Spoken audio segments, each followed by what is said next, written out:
To discuss the particular situation with youth, Viv Couche joins me now, who's a Senior Relationship Manager at Young Enterprise. Vivienne, thank you so much for joining me. What is going on with so many young people not investing in any kind of future, it seems? Well, I think there's a number of factors at play here, and it's probably important to say at the start, I work for Young Enterprise, and our work with young people is really predominantly with young people who are still in education, who are wanting to be as well prepared as they can be for the future world of work. So our programs are about making connections with employers, helping them to understand the different career pathways there are out there. So while we do work with young people who are at risk of becoming NEET, not in employment, education or training, the vast majority of people who access our programs are those who are still in education and just contemplating the future world of work. And I have to say, I think that for a lot of young people, you made a good point earlier about how unachievable it seems for many. What kind of job are they going to need that's going to pay the salary that they need in order to buy their first home, in order to have a family? It really is quite a scary prospect. And for young people who are confident, who are able to communicate, who have got perhaps a network around them that are going to help them make those first steps into employment, they'll probably be okay. Those will be the young people who won't end up becoming a NEET statistic. But there are an awful lot of young people out there who don't have access to those networks, who perhaps come from families that have had generational unemployment. Perhaps there are other factors at play. So you indicated this before as well, mental health factors. We know that young people's mental well-being is more under threat than it's ever been before. And of course, young people who are neurodiverse or people who have special educational needs and disabilities. For those young people, the barriers to opportunity, the means of getting into work can be more challenging than ever.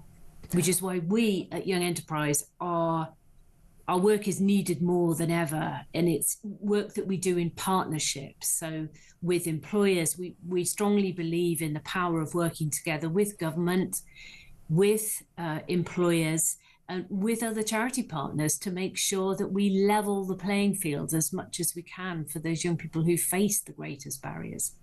What do you make of what the Prime Minister has said?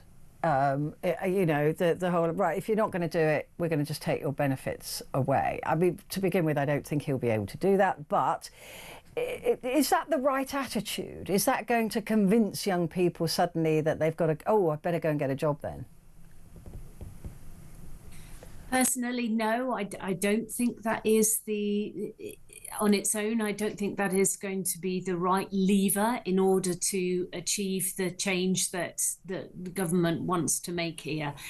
I think that the reasons underlying the problem, why so many people are in that situation, is really multi-layered, and the single threat of removal of benefits is simply not going to be the thing that solves that problem.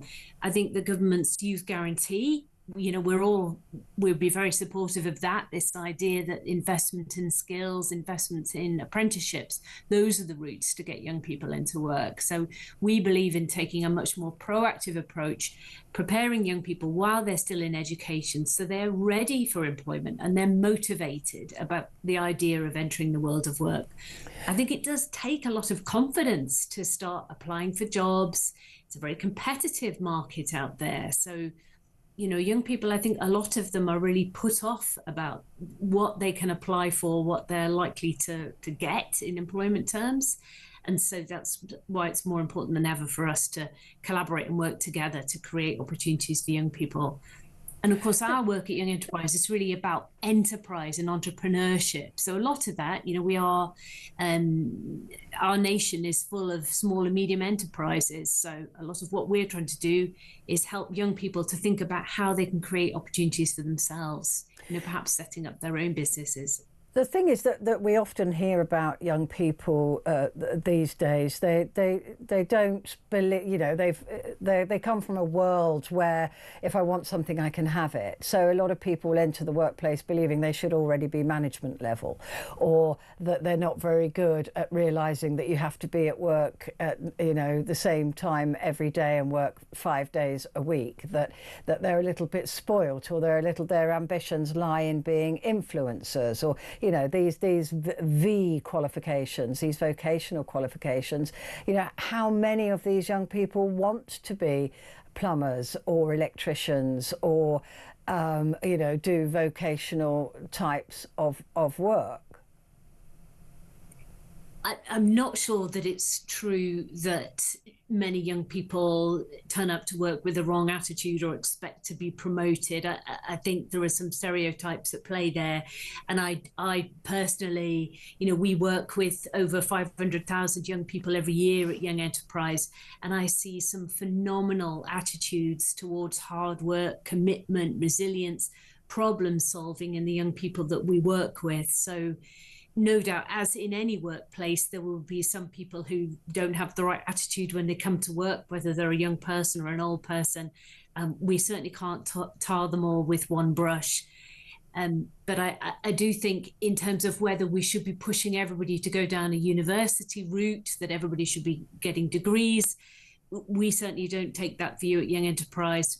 We believe that what's really important is equipping young people for their next step, whatever that is going to be. That might be university, if that's the right route for that young person, but it might actually just be getting the practical skills that they need to be in work. So being able to problem solve, to manage finances, to communicate, to work in a team, those kind of core employability skills are just so important. And it's really not covered as part of the school curriculum. So the kind of experiences that we provide, experiences of work, meaningful encounters with employers, particularly employers who are in your local community, so you can meet people who are potentially, you know, your future employers.